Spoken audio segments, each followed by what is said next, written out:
currently in Surrey, New Hampshire, at the edge of 40-foot falls. There's a beautiful waterfall amid a pretty large hemlock grove.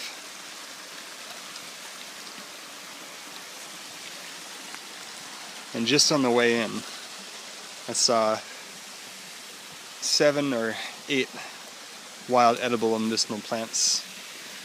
There was Prunella vulgaris, or heal-all, self-heal. There was Verbascum thapsus, which is mullein. There's Lactuca canadense, which is wild lettuce, which can be used as a sedative. There's sumac verstifera, which can be used as an antiscorbic.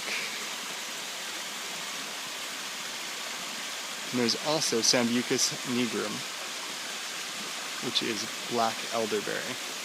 And the elders are in flower right now.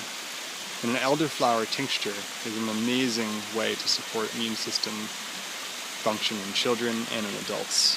It's a very mild herb, and very tasty too.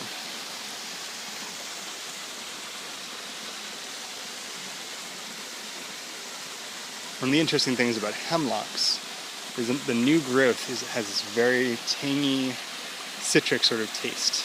And hemlock's an antiscorbic as well. It has vitamin C.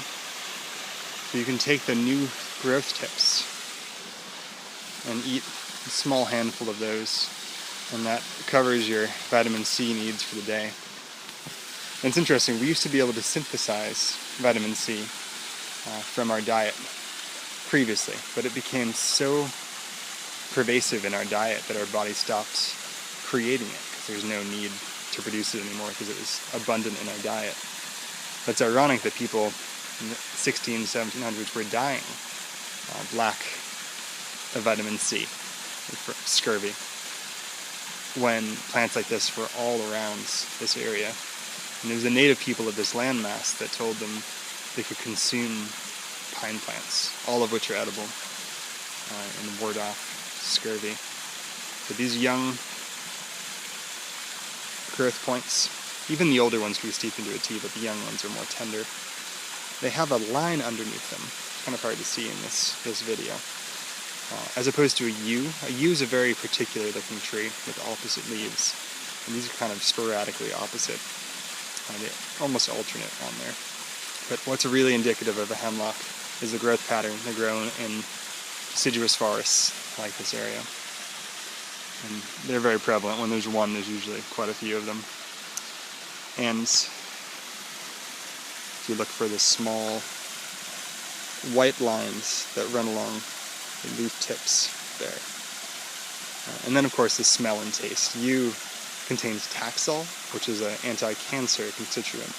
That's also very, very toxic to the body. It destroys red blood cells. So not particularly something you'd want to ingest if you weren't meaning to. However, as with all poisonous plants, use fruit, not the seed in the fruit, but the fruit itself can be consumed. And it's this gelatinous, sticky, sweet sort of fruit. And it's worth trying, but you have to spit out the seed, because the seed contains Taxol as well. Hope this inspires you guys to get outside. And remember to rewild your soul.